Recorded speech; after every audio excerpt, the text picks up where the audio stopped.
واخيرا رجعت شقتي بعد 3 سنين. يلا بينا نشوف فرشتها ازاي واحكي لكم قصتي اللي انا رجعت ليه شقتي بعد 3 سنين اللي هي الملك. وكنت قاعده فين؟ كنت قاعده يا جماعه بالايجار. قعدت 3 سنين بالايجار. شقتي اللي انا متجوزه فيها قعدت يعني زي 4 سنين فيها. جبت فيها عيلين اللي هو اسيف وعدي. وبعد كده حصلت لي يعني ربنا ما يكتبها لحد اللي انا كان معمول لي عمل فيا وفي الشقة. كنت تعبانة جدا جدا وكنت مستحيل ان انا اقعد في الشقة. قعدت شهر كامل عند ماما لغاية لما الشقة قعدوا يعالجوا فيها كتير جدا. وبعد كده خلاص جوزي قرر ان احنا هنسيبه الشقة. لمينا حاجتنا ورحنا قعدت بالايجار 3 سنين بحالهم. ليه؟ طبعا عشان يعني انا كنت معمول لي عمل كنت شارباه بصراحة. الله اعلم لغاية دلوقتي انا الحمد لله اتفك مني واتفك من الشقة الحمد لله. يعني الله اعلم مين اللي كان عاملهولي ومين اللي اذاه. حزب الله ونعم الوكيل اللي بيأذي التاني. طبعا زي ما انتم شايفين الشقه شطبت تشطيب زي ما انتم شايفين. طبعا جوزي اللي عامل الشغل كله بايده وانا اللي فرشه شقتي بايدي. طبعا زي ما انتم شايفين طبعا دي اوضه الانتريه. ما شاء الله انا وريتكم واحنا وداخلين من الباب. كنت كل حاجه مصورها لكم طبعا انتوا شفتوها في البدايه كانت شكلها ايه وبعد اللي هي كانت مكركبه وفي العزال وكله. طبعا زي ما انتوا شايفين يعني ما شاء الله جوزي اللي عامل الشغل النقاشه والشغل كل هو اللي عامله حتى الجبس وكل حاجه هو اللي عاملها بصراحه.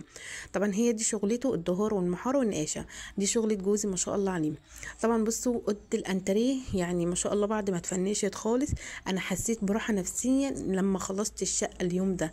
عايزه اقول لكم انا ما كنتش عايزه اقعد العيال اصلا في الشقه ولا اي حد. يعني كنت زي ما انتم شايفين بقى منظر الشقه عامل ازاي. مليتها انوار واضاءه جامده زي ما انتم شايفين اوضه الانتريه. وادي اوضه النوم عندي ما شاء الله واسعه جدا. دي اوضه النوم مقسومه على 2. يعني بص الجزء هنا ده ده في الدولاب وسراحتين اللي هي انتيكه وسراحه والترابيزه اللي هي بتاعت الشاشه. ما لقيتلهاش مكان بصراحه رحت حطاها هنا. طبعا هنا ده الانتيكه دي هي بتاعت يعني هي سراحه بس هي في نفس الوقت انا يعني هم بيقولوا عليها انتيكه بصراحه. وهنا الدولابات والعفش كله غيرت النقاشه حتى السباكه غيرتها. هي السباكه كانت فيها حاجات نظيفه بس كله غيرته والله. ليه؟ عشان برضو يعني يبقى حريصه. زي ما انتم شايفين النقاشه غيرت حاجات كتيره غيرتها في الشقه اللي هي كسرت كمان جبس. يعني الجبس ده بصراحه اوضه النوم زي ما هو بس الجبس اللي هو من فوق ده طبعا ده لقينا الناس اللي هم كانوا واخدينها ايجار ده كانوا كسرينهم مركبين اللي هو السفنج العادي. طبعا عندي اوضه النوم دي بتطلعي لها يعني بدرجه كده بطلع لها بدرجه. بلاقي ايه من ناحيه السرير كده وادي البلكونه. اوضه النوم فيها بلكونه وفيها شباك. من ناحيه السرير فيها البلكونه. طبعا انا مرتبه الدنيا هنا كده زي ما انتم شايفين وطبعا فرشه الشقه كده زي ما انتم شايفين يعني منظرهم ما شاء الله يعني احسن ب100 مره من الاول. اللون ده كان اوضه النوم عندي كانت لونها اسود في ذهبي. خليت هو الذهبي عشان كانت ماده نظيفه جدا. وغيرت اللي هو الاسود قلبناه فانيليا لاتيه بس على اغمق سنه. طبعا هنا ده خلاص شفنا اوضه الانتريه وشفنا اوضه النوم والصاله. طبعا هنا الارج ده كده طبعا في كانت رسمه عين. رسمه العين دي هديتها قلت له هدها مش عايزاها. وكان فيها باف وكده. ده اوضه الاطفال. طبعا في ناس هتقول لي طب وليه انت ما اتعالجتيش في شقتك وقعدت فيها وما رحتيش ايجار واتبهدلت وكده. هو بص نصيب وفي نفس الوقت انا ما كنتش طايقه الشقه نهائي.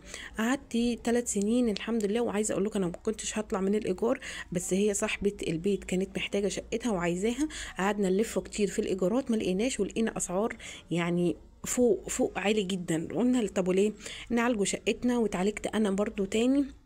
والحمد لله الحمد لله. واخيرا رجعت شقتي بعد 3 سنين وشطبتها زي ما انتم شايفين.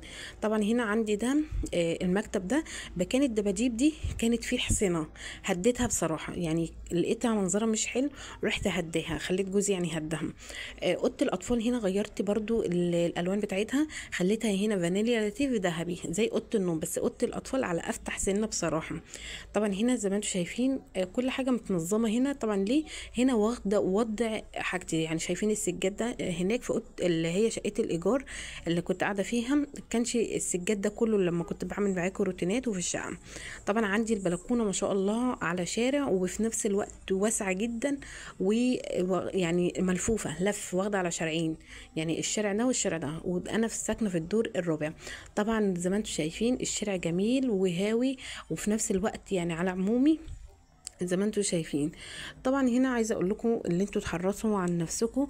يعني عايزه اقول لكم ان انا كنت شارباه في كيس عصير مقفول، يعني انت هتبصقي تقولي ده مقفول، والله يا بنات انا كنت شارباه في عصير مقفول، ويعني صعب جدا اللي كان شارباه، يعني طلع معايا بصعوبه صعوبه جدا جدا، يعني انا وصلت للموت بعينيا. طبعا هنا بصوا عندي الرخامه ده اللي هو من ناحيه المطبخ، يعني لو في ضيوف وكده ومش عايزه اطلع الاكل او الحاجه من الستاره. طبعا هنا بصوا الالمونتين بقى كانت كارثه بقى بصراحه، اللي هو من ناحيه المطبخ. طبعا هنا بصوا يعني انا بطلع درجه من ناحيه المطبخ، بدخل كده من ناحيه الطرقه على طول المطبخ. طبعا هنا اللي احنا كنا مأجرناها يعني هي خدوها اتنين، الله اعلم مين اللي كسر الحاجه اللي هو الالمونتين من تحت، الله اعلم. طبعا هنا عندي كان ألمونتين يعني في المطبخ لف من اللي هو تحت، طبعا يعني لانهم مكسرين ورامينه فوق السطح الخشب. انا صراحه اتحزبنت. طبعا هنا بقول لكم كان ملفوف. بص انا جوزي عامل له يعني رخامه تاني، دور تاني اللي هو دور فوق، اللي هو الدور التاني. الدور التاني ده بحط فيه حاجتي، منظفات، بحط فيه مواعين، بحط فيه حاجتي كتير جدا، بيلم لي بصراحه المطبخ، بيلم لي حاجات كتير جوه. طبعا هنا لقيته مكسور، وصراحه يعني هياخد وقت كتير اللي انا هركبه، هياخد مبلغ وعايز حاجات كتير تتصلح. رحت بصراحه ركنته على جنب، وقلت ان شاء الله لما هنزل العمريه هجيب السوق، هجيب استاره كده وهلفها كده ان شاء الله بشكل جديد. والرخامه هنا لقيتهم لازقين لي لزق اللي هو الاسود ده، يعني مخلي الرخامه شكلها غبي جدا. ان شاء الله هجيب لزق وهظبطه باذن الله. طبعا هنا عندي الحمام ما شاء الله هو صغنون، بس ايه، الغسالة دي ما كانتش عندي اصلا في الشقة دي، اشتريتها في الشقة اللي هناك لما غسلتي اللي هي في الاوتوماتيك باظت. يعني هي مكان الغسالة عندي في الحمام في المطبخ زي ما انتوا، اللي هي جنب التلاجة زي ما انتوا شفتوا. طبعا هنا الغسالة دي معذباني جدا في الحمام. ليه؟ عشان الحمام عندي ضيق، و يعني مش عارفة اخد راحتي في الحمام اغسل او اعمل حاجة.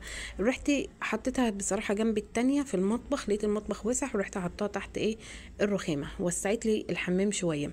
طبعا البانيو ده ان شاء الله برضو بعد فتره كده اهده، عشان مش بستعمله في حاجات اصلا، قلت اهده و هحط مكانه الغسالة. بس كده كانت شقتي، ويا رب يكون عجبتكم. لو عجبكم النظام ده والشكل ده ما تنسونيش بلايك من ايديكم الحلوه ودعوه حلوه كده منكم. والسلام عليكم.